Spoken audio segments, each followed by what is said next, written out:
Welcome back for another book talk video. I've decided to make my own original tag. I'm calling it 15 Rogues. All the information that you need is down below in the description with the questions. I think it's going to be a lot of fun. Question 1. Moll Flanders. In what ways do you feel social economic status influences the lives of rogues? When I was reading Moll Flanders, it really occurred to me that a lot of characters are rogues because they're born into poverty. She was born in a prison, which actually saved her mother's life because they were going to hang her mother, and her mother pled that she was with child. A lot of rogue characters grow up on the streets, learning from people what they have to do to survive. It's really interesting to think, had been born into wealthy families, would they have still ended up rogues? Question 2, Catwoman. How important do you think it is for a rogue to be athletic, acrobatic, and charming? I would say this depends entirely upon the setting. In a lot of adventure stories, fantasy settings, rogue characters do need to be able to run around. They need to be able to climb. They need to be able to get away. In a lot of more modern stories,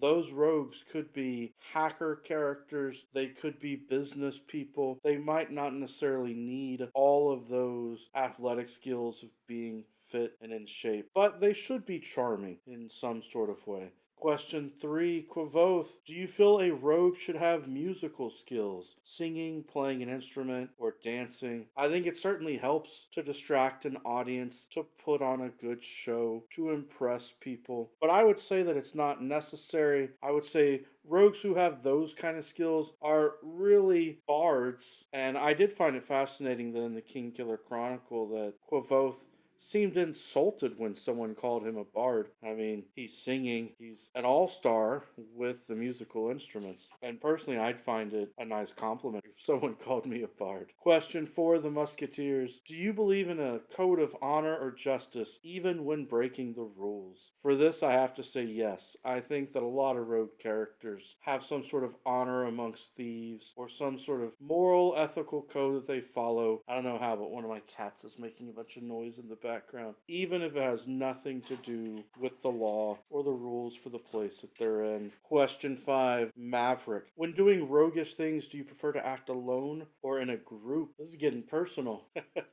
I mean, it really would depend on what you're trying to do. If it's something simple and secretive, then you probably want to do it yourself. You don't need a large group for that. The more people that are involved, the more likely you're going to get caught, the more likely you're going to have complications, drama, people can betray one another. Question 6, Star-Lord. Do you have a fun alias or nickname that you go by? And for this one, I'm going to say I do not, though Star-Lord, Peter Quill, is very amusing in the Guardians of the Galaxy movies with the way that he talks. Something that I really love about YouTube, actually, is people have channel names that they go by. And a lot of times when people tag me or refer to my videos, they'll say Jeremy at Jeremy Fee. And that really amuses me because it's just me. It's fun. I love it. Question 7.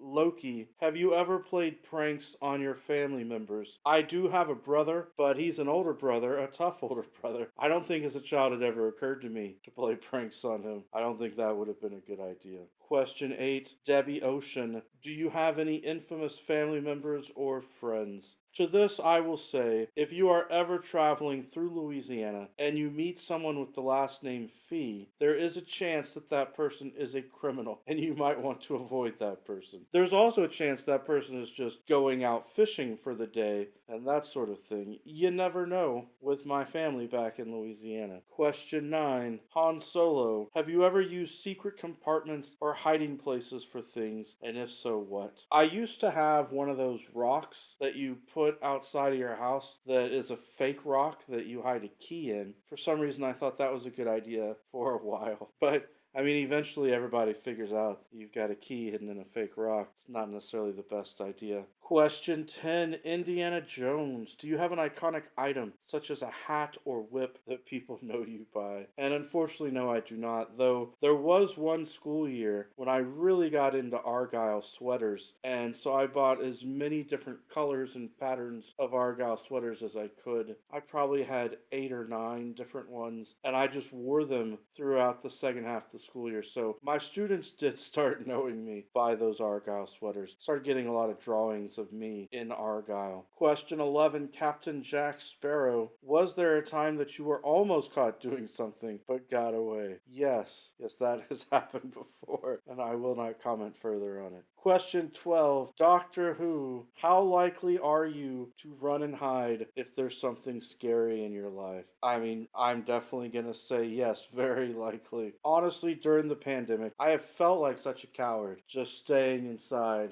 waiting out this situation. I'm in Texas, so I know a lot of people are constantly going out to stores and events and doing stuff, but I've tried to play it safe and have everything delivered and wait out this situation that we're in. Question 13, River Song. Do you call other people endearing nicknames? Yes, I do. Very much so. One thing that I like to do is call people by their initials. You know, just take the first letter of their first name and last name and join them together. If I ever do that to you, that means I consider you a friend. Question 14, Captain Jack Harkness. Have you had any near-death experiences? I've had 3 really crazy near-death experiences. I should make a whole video about them. But there was once that I almost drowned and my mother saved me. There was once that I got food poisoning. It was really disgusting. My dad saved me that time. And then there was once that I was in a car accident from a big rig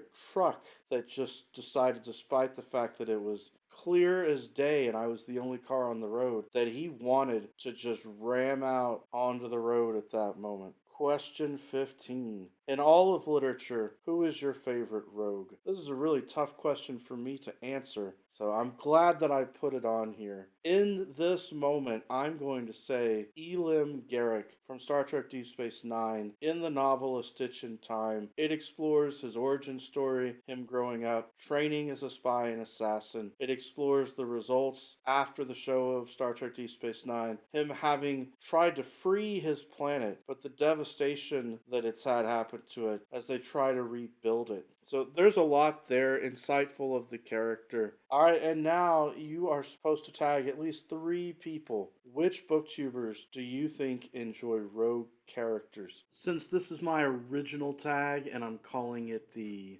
15 rogues, I'm gonna tag 15 roguish booktubers. Let me see, I'll start with Joanna. She just finished reading the first Law trilogy. You can see her awesome review video of that on her channel. And anyone who enjoyed that trilogy has got to at least have a rogue mindset. So another roguish person, probably Berna from Berna's Bookish Adventures. She likes going on adventures. I'm also gonna tag the rogue potato, Amy, the potato brarian. I'm looking forward to hearing her 45 minutes, hour-long video on this. I'm gonna tag, is Bailey reading? And I'm gonna go ahead and say the answer is yes. Yes, Bailey is reading. At least I assume so. And Penelope, the paperback cat. Another person with an animal in their name, who I believe has dropped by a couple times, left a comment or two, is Cam Wolf of Page Nomad. Someone who I can think of who certainly dresses like a rogue punk in a lot of his videos. Pay Veo from Pay Attention. Another person who I think is definitely a rogue, though perhaps is trying to hide it, is Amrita by the Book. I can see her as the Danny Ocean kind of character who comes up with a plan and organizes a team to try to get it done. And if Amrita had a Rusty, the Brad Pitt character in the Ocean's 11 movies, I think that might be Rosie. So Rosie, you are tagged as well. Red Panda reads. Think about that animal. The red panda certainly looks like a rogue. Mary the raccoon, I'm tagging you. A raccoon is certainly a roguish animal. Jim's